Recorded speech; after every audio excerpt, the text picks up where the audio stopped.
Assalamu alaikum everyone. Welcome to my new YouTube video. In this video, I'll tell you peoples that how I make my assignments using an AI technology. Okay, so let's start.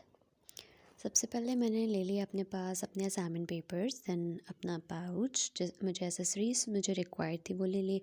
Then मैंने open up किए अपने assignment papers को। Then I used to prepare my cover page. Then अब मैंने जी cover page जो है ना prepare करना स्टार्ट कर दिया। ठीक, सबसे पहले एज़ बीइंग BS स्टूडेंट तो हमें अपना मेंशन करना होता है कि हम किस BS प्रोग्राम के हैं। ठीक है, देन फिर उसके बाद हमें जो है अपना नाम लिखना होता है एज़ यूजुअल आई डू कि मैं अपना नाम मेंशन करती हूँ। देन फिर उसके बाद जो सब्जेक्ट की जो हमें मिली हुई होती है असाइनमेंट तो वो लिखते हैं, सब्जेक्ट का नेम लिखते हैं। अब जैसे मुझे आज की जो असाइनमेंट मिली हुई थी वो थी डिस्क्रीट स्ट्रक्चर्स की, तो मैंने वो लिख दी। ठीक है, फिर उसके बाद हम लिखते हैं कि जी भाई सबमिटेड किस सर को की, उस सर का नाम लिख दिया। देन उसके बाद हम लोग सबमिशन डेट लिख देते हैं ताकि हमें पता हो कि हमने कब सबमिट कराई थी वो असाइनमेंट। ठीक हो गया। नेक्स्ट फिर बेसिकली इस जो वीडियो का पर्पस है कि जो मैं असाइनमेंट आपको बता रही हूँ कि मैं क्यों कर रही हूँ, ये बेसिक पर्पस जो इसका है वो ये है कि मैं एआई की टेक्नोलॉजी को यूज़ करते हुए आपके साथ आपको बताऊंगी कि किस तरह अपनी असाइनमेंट्स बहुत इजीली सॉल्व हम कर सकते हैं। हाँ, तो बहन भाई लोगों, अब मैं आप लोगों को बताऊंगी कि किस तरह हम लोग एआई की टेक्नोलॉजी को यूज़ करके असाइनमेंट सॉल्व कर सकते हैं। तो उसमें हम लोग सबसे पहले जो हमारे पास वेबसाइट है जिसके थ्रू हम लोग अपनी असाइनमेंट सॉल्व कर सकते हैं वो है चैट जीपीटी। आप लोगों ने में बहुत से लोगों ने इसका नाम सुना भी होगा, लेकिन नो हाउ होगी, लेकिन वो लोग जिनको इस बारे में नहीं पता और उनको बहुत डिफ़िकल्टी होती है अपनी असाइनमेंट्स को सॉल्व करते हुए, तो मैं आपके लिए लेके आई हूँ ये वीडियो ताकि आपको पता चल सके कि हम लोग किस तरह अपनी असाइनमेंट्स बहुत इजीली सॉल्व कर सकते हैं using a chat GPT website. तो उसमें होता ये है कि हम लोग क्या करते हैं कि हम लोगों ने सर्च आउट करना है चैट जीपीटी को। ठीक है, तो फर्स्ट लिंक आएगा उसको हम ओपन करेंगे। देन फिर उसके बाद क्या होगा कि वहाँ पे एक इंटरफेस ओपन हो जाएगा, उसमें चैट जीपीटी का ऑप्शन होगा। ठीक है, उस पर क्लिक करेंगे तो वहाँ पे हमारे पास सबसे पहले आ जाएगा लॉगिन और साइन अप। ठीक है, अब जैसे मेरा तो ऑलरेडी लॉगिन था और सब कुछ था, तो इस वजह से मेरा उसने डायरेक्ट चैट ओपन किया। ठीक है, मेरी चैट जो मतलब उसने जहाँ पे हम लोग लिखते होते हैं तो वो ओपन किया। ठीक हो गया।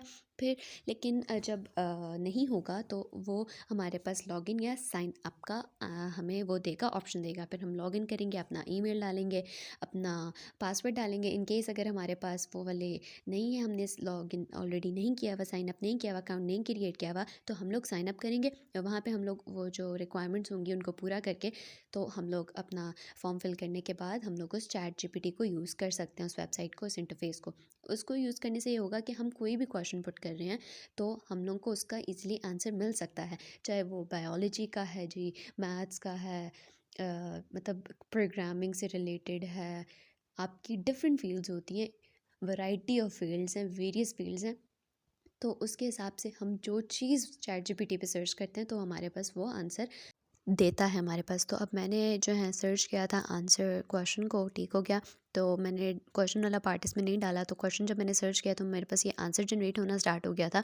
तो ये हमारे पास ऑटोमेटिक जनरेशन होती है आंसर की चैट जीपीटी के थ्रू।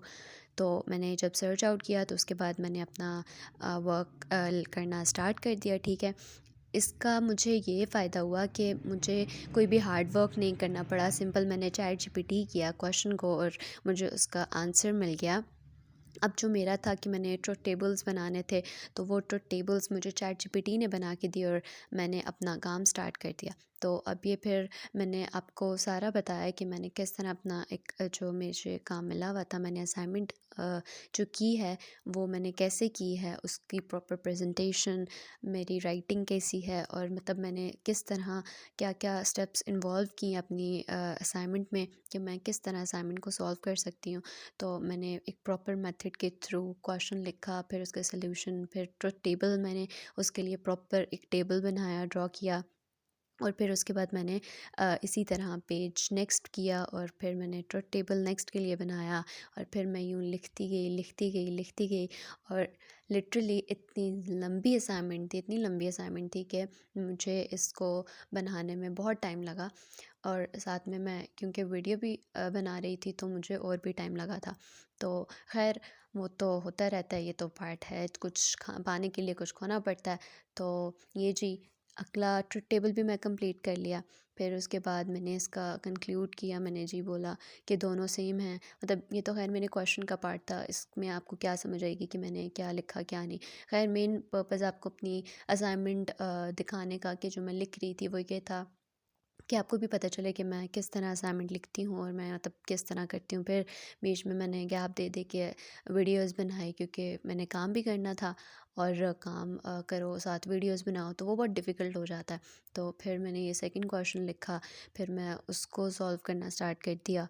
तो इसी तरह प्रोसेस कंटिन्यू रहा और ख़ैर बीच में मैं खाना खाने के लिए भी उठी, मैंने ब्रेक्स भी ली।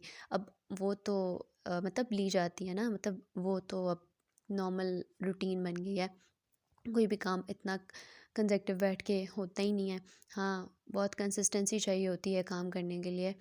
तो एटलीस्ट आई डिड, ये ठीक था। तो ख़ैर मैं चैट जीपीटी क्वेश्चंस करती रही, चैट जीपीटी मुझे आंसर देता रहा और फिर मैं उसको राइट डाउन करती रही। इसी तरह मैंने अपनी असाइनमेंट को मतलब कंटिन्यू रखा और फिर ये था कि बस मैं असाइनमेंट किए जा रही थी। इसमें हमारे पास मेन यही था कि मैंने टेबल्स बनाने थे, वेरिफिकेशंस करनी थी टेबल्स के थ्रू और बस ये बेसिक चीज़ें थी। तो ख़ैर असाइनमेंट बहुत लंबी थी। आखिर में आप देखेंगे कि मैंने कितने पेजेस पे ये असाइनमेंट की। तो आप असाइनमेंट खैर जो बनाते हैं उसमें आप लोग ब्लू ब्लैक पॉइंटर यूज़ कर सकते हैं और साथ में आप ब्लू ब्लैक कट वाला मार्कर यूज़ कर सकते हैं। उस तरह असाइनमेंट बहुत इफ़ेक्टिव लगती है और बेटर इज़ कि आप असाइनमेंट पेपर्स पे असाइनमेंट करें रादर दैन कि शीट्स पे, क्योंकि अब हम लोग जो बीइंग अ बीए स्टूडेंट तो ये चीज़ बहुत मैटर करती है। अब अगर असाइनमेंट शीट्स पे नहीं भी कर रहे, दूसरी सिंपल शीट्स पे करें तब भी चलता है, लेकिन इट लुक प्रेजेंटिव, ठीक है। तो मैंने अपनी जो है इस तरह असाइनमेंट की। मैं बार बार क्वेश्चंस को चैट जीपीटी कर रही थी और वो मुझे बार बार करेक्ट आंसर दे रहा था। ऐसा भी नहीं कि उसने मुझे कोई गलत आंसर दिया। हाँ, इसका ये था कि मुझे चैट जीपीटी का बहुत फ़ायदा है। और दूसरा ये कि मतलब जब आपको कोई असाइनमेंट बाय ऑल मीन जल्दी सबमिट करानी होती है और आपके पास टाइम नहीं होता, तो आप जल्दी से चैट जीपीटी यूँ सेकंड्स में करो और सेकंड्स में आपको आंसर मिलता है और आप ये कर सकते हैं बहुत इजीली।